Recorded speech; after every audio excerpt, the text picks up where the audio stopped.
వేసవి కాలంలో జిల్లాలోని పట్టణ గ్రామీణ ప్రాంత ప్రజలు త్రాగునీటికి ఇబ్బంది పడకుండా అవసరమైన ముందస్తు చర్యలు పటిష్టంగా చేపట్టాలని ఒంగోలు పార్లమెంట్ సభ్యులు మాగుంట శ్రీనివాసులరెడ్డి అధికారులను ఆదేశించారు. ఒంగోలు కలెక్టరేట్లోని గ్రీవెన్స్ హాల్లో జిల్లా అభివృద్ధి సమన్వయ పర్యవేక్షణ కమిటీ సమావేశం జరిగింది.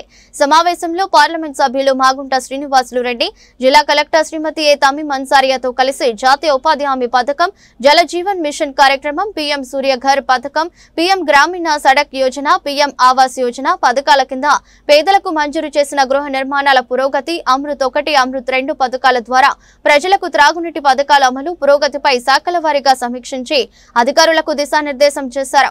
సమావేశంలో ఒంగోలు నగర మేయర్ శ్రీమతి గంగాడ సుజాత, కనిగిరి సంతనూతలపాడు శాసనసభ్యులు doctor Mukku Ugra Narasimha Reddy, Sri BN Vijay Kumar, joint collector Sri R Gopalakrishna, ఎంపీపీలు, జడ్పీటీసీలు, సంబంధిత శాఖల జిల్లా అధికారులు తదితరులు పాల్గొన్నారు. ఈ సందర్భంగా జిల్లా అభివృద్ధి సమన్వయ పర్యవేక్షణ కమిటీ చైర్మన్ మరియు ఒంగోలు పార్లమెంట్ సభ్యులు మాగుంట శ్రీనివాసులరెడ్డి మాట్లాడుతూ కేంద్ర ప్రభుత్వ నిధులతో జిల్లాలో చేపడుతున్న సంక్షేమం, అభివృద్ధి కార్యక్రమాల అమలు పురోగతిపై ప్రతి 3 నెలలకు ఒకసారి సమీక్షించడం జరుగుతుందన్నారు.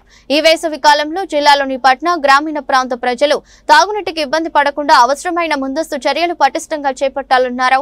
ప్రజలతో పాటు మూగ జీవాలకు కూడా త్రాగునీరు అందించే లక్ష్యంతో నిర్మించే పశువుల నీటి తోటల నిర్మాణాలను నిర్దేశించిన లక్ష్యం మేరకు త్వరగా పూర్తి చేసేలా అధికారులు చర్యలు తీసుకోవాలన్నారు. 2025-26 ఆర్థిక సంవత్సరంలో రాబో 3 నెలలకు మహాత్మా గాంధీ జాతీయ గ్రామీణ ఉపాధి హామీ పథకం ద్వారా జిల్లాలోని ఉపాధి కూలీలకు 1.11 కోట్ల పని దినాలను 2.95 లక్షల కుటుంబాలకు లబ్ధి చేకూర్చేలా లక్ష్యాలు నిర్దేశించబడిందని, తదనుగుణంగా ప్రణాళికలు సిద్ధం చేసుకోవాలని అధికారులను ఆదేశించినట్లు తెలిపారు. జాతీయ గ్రామీణ ఉపాధి హామీ పథకం అమల్లో భాగంగా చేపట్టబోయే పంచ ప్రాధాన్యాలైన పశువుల నీటి తోటల నిర్మాణం చేపట్టుటూ నిర్దేశించిన లక్ష్యం మేరకు ఫారం పాండ్ల నిర్మాణం పూర్తి చేయుట, పంట కాలువ పూడిక తీయుట, సాగునీటి చెరువులు పూడిక తీయుట, అలాగే సగటు కనీస వేతనం రోజుకు 300 రూపాయలు తగ్గకుండా ఉండేలా కృషి చేయాలని డ్వామా అధికారులను ఆదేశించినట్లు పార్లమెంట్ సభ్యులు తెలిపారు. జిల్లాలో పీఎం సూర్యఘర్ పథకం పటిష్టంగా అమలు జరిగేలా అధికారులకు ఆదేశాలు ఇచ్చినట్లు తెలిపారు. ప్రతి ఇంటికి కుళాయి ద్వారా సురక్షితమైన తాగునీరు అందించాలని ప్రభుత్వం నిర్దేశించిందని అన్నారు. జిల్లాలో జల్ జీవన్ మిషన్ కింద చేపట్టిన పనులు త్వరగా పూర్తి చేసి చర్యలు తీసుకోవాలని అధికారులను ఆదేశించారు. జిల్లాలో వివిధ పథకాల కింద చేపట్టిన కార్యక్రమాలను సత్వరం పూర్తి చేసి నిర్దేశించిన లక్ష్యాలు సాధించేలా అధికారులు చిత్తశుద్ధితో పనిచేయాలన్నారు. సమావేశంలో ఒంగోలు నగర మేయర్ శ్రీమతి గంగాడ సుజాత, కనిగిరి శాసనసభ్యులు ముక్కు ఉగ్ర నరసింహారెడ్డి, సంతనూతలపాడు శాసనసభ్యులు బిఎన్ విజయ్ కుమార్, జిల్లా రెవెన్యూ అధికారి చినౌబులేసు, జిల్లా Parishad CEO Chiranjeevi, CPO Venkateswararao, DWMA PD Joseph Kumar, RWSCSC Balashankarrao, housing PD Srinivas Prasad, public health E Srinivasa Sanjay, వివిధ శాఖల జిల్లా అధికారులు పాల్గొన్నారు.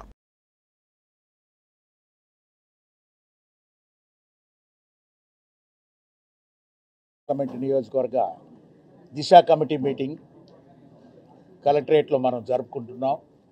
దీనికి కో చైర్మన్గా district collector magistrate Shri Tameem Ansariya గారు రావటం, అదేవిధంగా జాయింట్ కలెక్టర్ గారు కూడా గోపాలకృష్ణ గారు కూడా ఈరోజు ఈ సమావేశానికి రావటం, మేయర్ గారు కూడా సుజాత గారు, గౌరవ శాసనసభ్యులు కనిగిరి శాసనసభ్యులు ఉగ్ర నరసింహారెడ్డి గారు, సంతనూతలపాడు శాసనసభ్యులు విజయ్ కుమార్ గారు, జిల్లా అధికార యంత్రాంగం అంతా, జిల్లాలో ఉన్న ఎంపీపీలు, ఎంపీటీసీలు అందరూ కూడా ఈ కార్యక్రమానికి అటెండ్ అయిన వారందరికీ కూడా హృదయపూర్వక నమస్కారాలు తెలుపుతున్నాను. నేను ఈరోజు దిశ కమిటీ మీటింగ్లో, ఇది సెంట్రల్ గవర్నమెంట్ ఏర్పరిచిన కమిటీ మీటింగ్. ఇది లోకల్గా స్థానికంగా ఉన్న ఎంపీఏ చైర్మన్గా ఉండి ఈ మీటింగ్ని కండక్ట్ చేసేదాని కొరకు ఆదేశాలు రావటం rural development ministry central government ఇచ్చి జరగటం అయింది. అన్ని అంశాలపైన చర్చించినప్పుడు పూర్తిగా ఏంటంటే రాబోయే వేసవి కాలంలో వాటర్ ట్యాంకర్స్తో కూడా ప్రతి ఒక్కరికి ఇబ్బంది లేకుండా గ్రామాల్లో, ముఖ్యంగా పశ్చిమ ప్రాంతంలో అక్కడ నీటి వసతి అనేది చాలా తక్కువగా ఉంటాయి కాబట్టి ఆ వాటర్ ట్యాంకర్స్తో అవన్నీ కూడా వాటర్ ట్రాన్స్పోర్ట్ చేయడం, అదేవిధంగా హ్యూమన్కి ఏ విధంగా ఇస్తున్నామో క్యాటిల్ కూడా అన్నట్టుగా కూడా ఎక్కువ మంది అడుగుతున్నారు కాబట్టి ఈ పశువులకు కూడా నీరు ఇచ్చేదానికి వాటర్ ట్యాంకర్స్ ఎన్ని కావాలనేది కూడా తయారు చేయడం కూడా జరుగుతున్నాయి. ఇక డ్వామా విషయం అంటే ఉపాధి హామీ పథకంలో ఎక్కువగా పని చేస్తేనే మనకు మామూలుగా వేజ్ కాంపోనెంట్ అనేది మనకు దాదాపు 200 రూపాయలతోనే సరిపోయింది గడిచిన సంవత్సరం.